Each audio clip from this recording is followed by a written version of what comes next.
Hello everyone, আসসালামু আলাইকুম। এই যে দেখেন, গাড়ি ফুল লোড করে নেওয়া গাড়ি হচ্ছে আমরা চলে আসছি বিক্রমপুরে।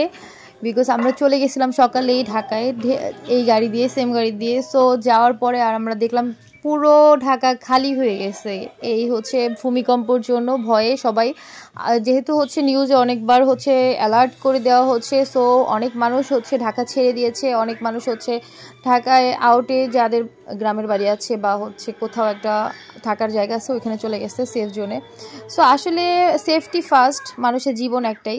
আমিও এটা বলবো যে আপনারা হচ্ছে যদি এই কয়েকদিন আপনারা একটু দূরে কোথাও থেকে আসেন, ঢাকা থেকে বা আশেপাশে থাকেন, তো এইটা আপনাদের জন্য একটা সেফটি হবে। হ্যাঁ, তো আমরা এই যে এই গাড়িটা করে হচ্ছে চলে গিয়েছিলাম, আবার ব্যাক করেছি বিক্রমপুরে। বিকজ আমার জানের একটা ভয় ঢুকে গেছে, আমি ঢাকা ঢুকে দেখি পুরো খালি ঢাকা। হ্যাঁ, সো আমরা হচ্ছে বিক্রমপুরে আবার চলে আসছি ব্যাক করে।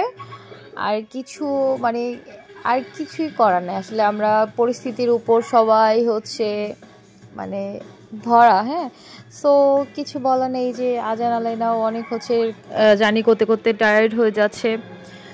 আর এই যে দেখেন, এইভাবে আমরা হচ্ছে সব কিছু নিয়ে ছুটতেছি, একবার বিক্রমপুর একবার ঢাকায়। কি আর বলবো, আল্লাহ সবাইকে হেফাজত করুক এই ভূমিকম্প, এই প্রাকৃতিক দুর্যোগ থেকে।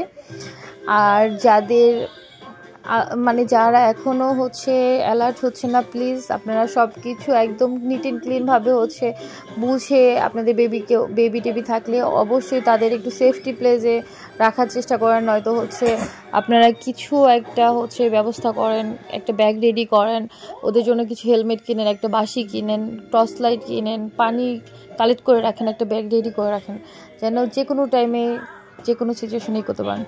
সো আমি বিক্রমপুরে এসেই আমার রান্না করতে হবে। দেখেন, রান্নার প্লেসও নাই আমার এখানে।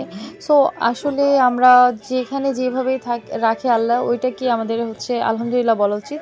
সো আমি এই যে রাইস কুকারে রান্না করলাম, অ্যান্ড এই যে আলাইনা হচ্ছে কার্টুন দেখতেছে, এই যে আমি দেশি মুরগির ঝোল রান্না করতেছি। সো সবাইকে দাওয়াত রইল, ভালো থাকবে।